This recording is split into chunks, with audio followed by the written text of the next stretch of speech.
This is ESPN Rivalry Week, presented by Samsung Mobile. Yeah, man. Have you saved a little room for a football feast college style? One of the nation's oldest rivalries renewed tonight in the heart of Texas. The 115th meeting between the Texas Longhorns and the Aggies of Texas A&M. And a humid night in Austin, a lot on the line. Reminders of the score against Oklahoma. But it's a score against the Aggies that Colt McCoy wants to settle. They've knocked him out, knocked them off the last couple years. This is a way for a 4-7 team to help salvage his season. For the Longhorns, they haven't had their Turkey Day stuff yet. It's all business tonight. Beat the Aggies and run up some style points for the pollsters.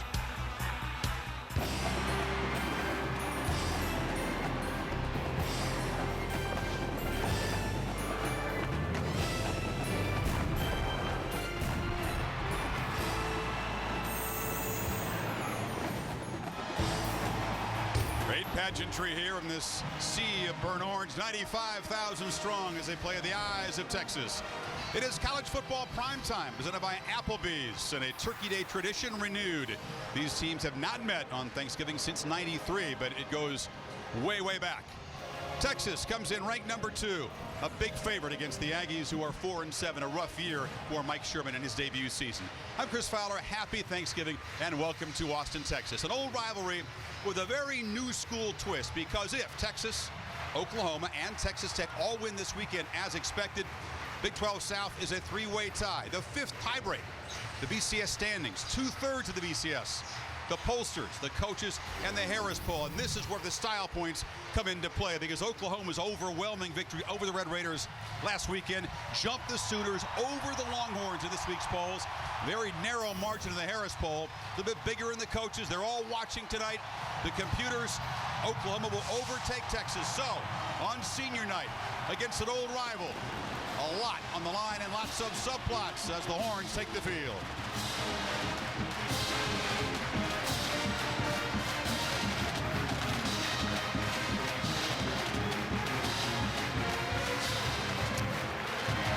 Welcome. Craig James, Jesse Palmer, Aaron Andles will join us. Happy Thanksgiving to all of you and to all of our families out there. We miss you guys. Colt McCoy has missed the experience of beating the Aggies. Last couple of years, Craig, they knocked him out 2 years ago. Beat him last year. He can set a school record past Vince Young. If he gets the win tonight, this will be one of the sweetest for him. There are a lot of dynamics going on in this ball game. I mean, this is going to be a really interesting watch, because right now the University of Texas has so many things going on against them. You've got the rivalry, the intensity. You see it in the end zone right there. The Aggies believe, based on what they've done the last 2 years, that they can get after the University of Texas. I got to tell you, Mac Brown said, standing there just a few moments ago, that this is a tough football game for him to deal with because of the emotions that you're seeing right there. You can see a 35-point underdog on the road. The Aggies trying to bow up and show they belong on the field with the Longhorns. You know, defensively, Jesse, this is an important night for Will Muschamp. He's been given the big raise. He's the kind of the head coach in waiting. His defense has been the steadiest and the toughest conference to play defense all year long. Yeah, and Texas brought in Will Muschamp this past offseason to run the defense, and with him, he brought a blue-collar attitude to his side of the football. It's a very multiple unit. They move a lot of guys around. They can really get after the quarterback, but I think the strength of this unit is its defensive line led by Brian Arakpo, and right now Texas averaging 3.5 sacks a game. That's tied for best in the nation. Now for Texas A&M tonight, we expect to see both Gerard Johnson and Stephen McGee at the quarterback position, but Texas A&M has had a lot of injuries on the offensive line, and if they cannot slow down that great pass rush from Texas tonight, it is going to be a very, very long night for Texas A&M. We've learned to expect the unexpected from the Aggies in this rivalry. Can they shock the nation, or will Texas make a strong statement? Kickoff from Austin coming up next.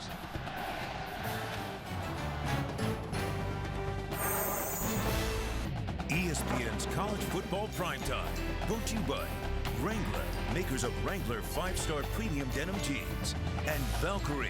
The conspiracy begins this December.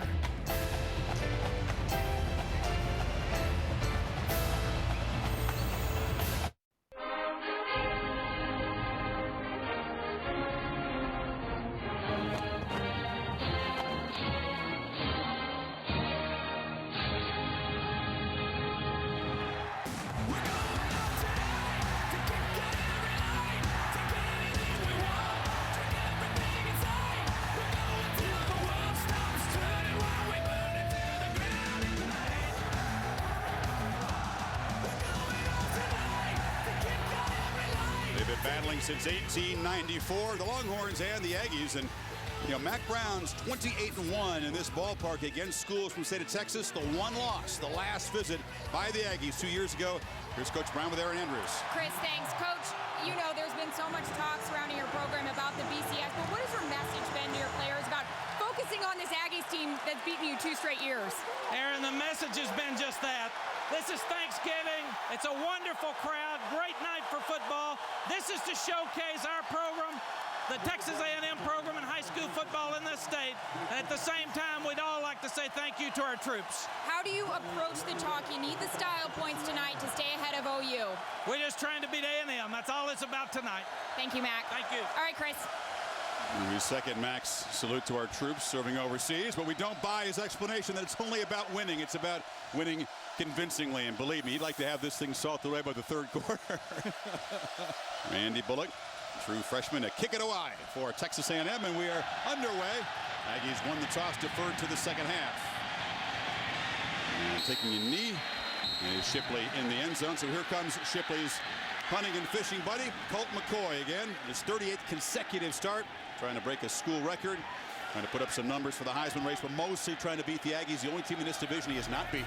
Yeah, you know what, but this really is about the football game, and Colt will tell you that, but the teammates, his teammates, Jesse, you know they want to win that Heisman Trophy for him badly. And he's just been phenomenal all season long. He's accounted for 3,661 yards this year. That's more than 55 different football subdivision teams. Unbelievable.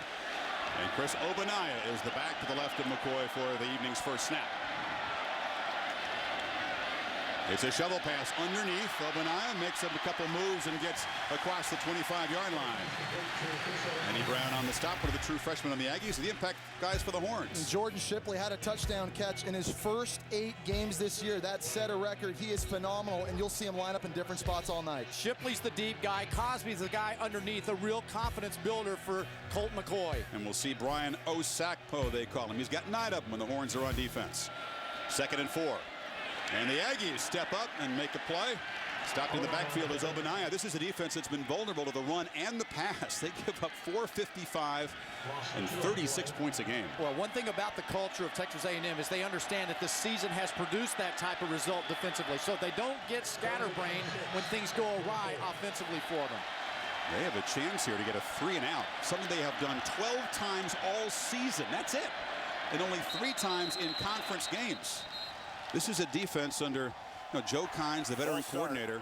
Offense, number 52, 5-yard penalty, still 3rd down. And you got Chris Tanner, the guard, that has not been able to get people off the field. I mean, that's an incredible stat, Craig. It is. You know what? You'd almost think that the offense would mess up along the way somewhere, right? You know, a drop ball, a missed pass here and there and help them out. Well, they've had an identity crisis all season long. They're very, very small right now because they have not been able to find players to play efficiently at the linebacker spot. This defense basically lines up in a dime package with 6 DBs on the field every snap. It's what they are right now on 3rd and 11 as McCoy has plenty of time. Fires complete. And making the diving catch is Quan Cosby, the senior. 21 yards. You know, you talk about Colt McCoy and his legs and how he runs, but the way he steps up in the pocket, delivers this ball, just told you that Cosby is the intermediate receiver. Great hands by the former baseball player. Nice job also of McCoy looking the safety off. He knows he's going to throw the football down the seam. He's got to leave that window open for his receiver to go make the play, and he does exactly that. Final game in this place for Cosby and Shipley, McCoy's top 2 receivers. This is Shipley, right on cue, slips after about a 6-yard reception. The Sonic rivalry recap. And these guys going at it for the 115th time. Texas has a comfortable lead all time. They've been dominant here in Austin, but again, the last 2 years, that's what's on the minds of all these players on the field right now. Remember, almost exclusively Texas high schools producing the players on both sides. They know each other. This is Fozzie Whitaker on 2nd down, picking his way for about 3.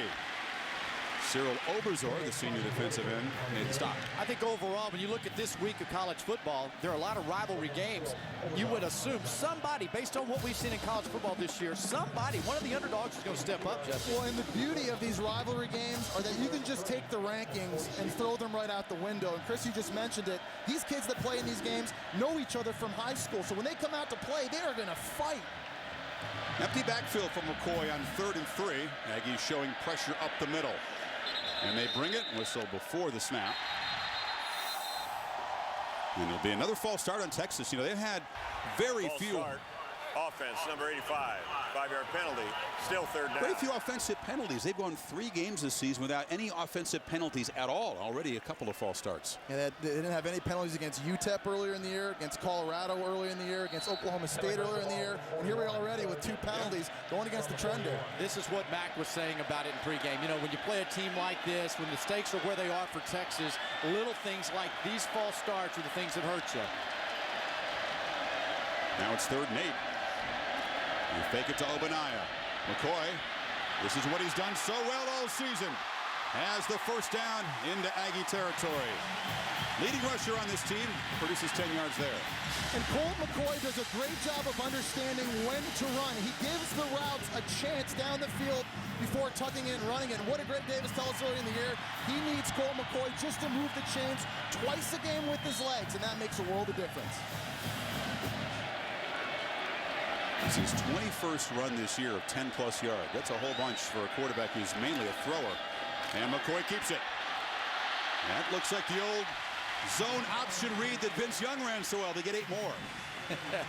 You know, they put so much pressure on defenses because of Colt's ability to run the football. And Chris, you made the comment to him, said, Colt, when did you really figure out that you were a good runner? And he said he had to ask his dad back in high school, Dad, did I ever rush for 100 yards in high school? It wasn't until last year against Oklahoma State. It was a game that I called, but he said he never knew he was a good runner. And how could you blame him? He had to watch Vince Young do it all those years before he got there.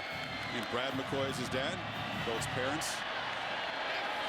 Churning inside. You know they want to see their son do well.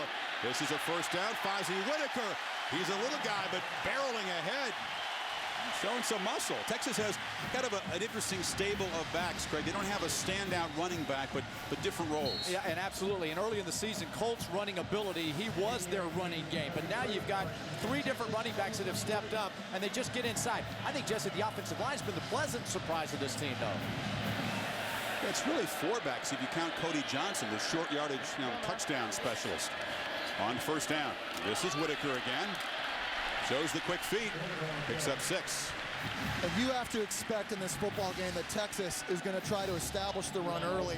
A&M comes into this game giving up 220 yards a game on the ground. That's 5th worst in the nation. And I really believe the biggest reason for that is they're so undersized all around. You look at some of their defensive linemen, they have defensive tackles that weigh 256 pounds.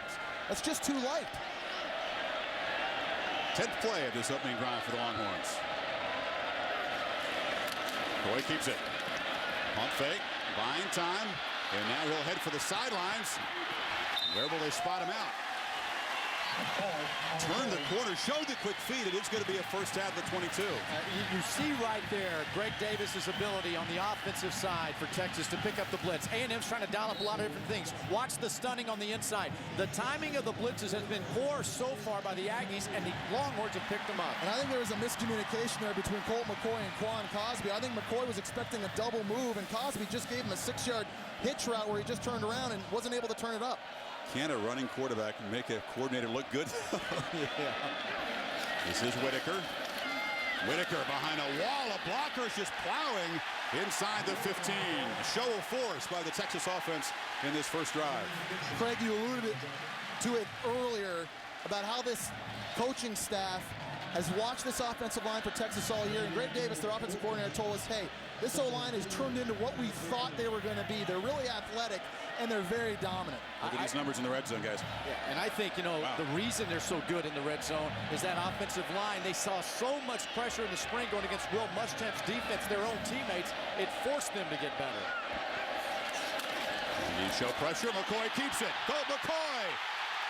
Touchdown!